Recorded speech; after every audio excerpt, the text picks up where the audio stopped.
allons-y de 3 exemples fictifs pour imaginer un peu comment on pourrait appliquer le XYZR au quotidien dans la clinique. Donc, le premier exemple, c'est un exemple fictif, comme ce le sont tous.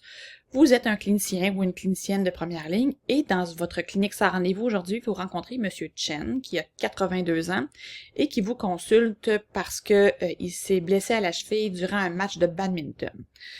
Il vous raconte qu'il est très pressé, très inquiet parce qu'il est inscrit aux Jeux mondiaux seniors de badminton au Danemark dans 3 mois et il faudra absolument que sa cheville soit guérie à ce moment. Il est très optimiste de gagner une médaille, donc il faut que ça aille bien. Et donc, pour se préparer à son grand voyage au Danemark, il prend des cours de danois 2 soirs par semaine pour le plaisir.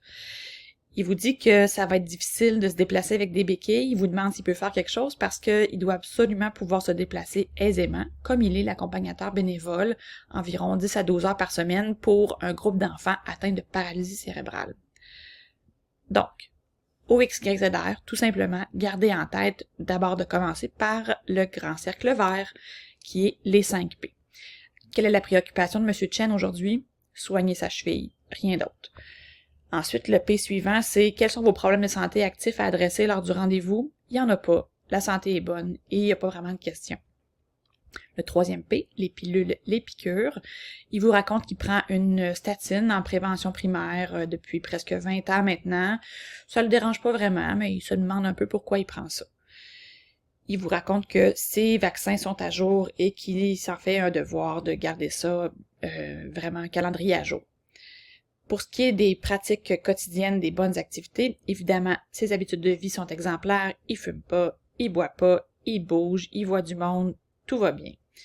Et le P, qui est les priorités de soins, dans ce cas-ci, aujourd'hui, ça s'applique pas, le contexte n'est pas favorable, ni pour le monsieur, ni pour le problème de santé pour lequel il consulte.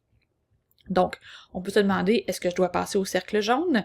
La réponse est non, parce que on s'entend que M. Chen, il est robuste. On pourrait se dire que c'est un scénario un peu invraisemblable, mais pas tant que ça. Je suis certaine que vous pouvez imaginer quelques patients là, qui ont ce scénario, ce profil-là un peu compatible.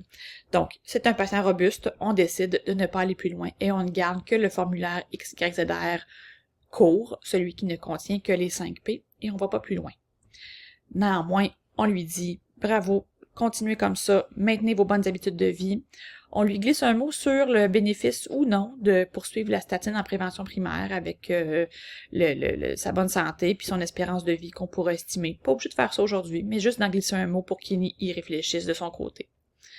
On lui rappelle de continuer ses bonnes pratiques d'immunisation, surtout qu'il doit bientôt voyager, puis surtout qu'il côtoie des enfants qui sont probablement plus fragiles.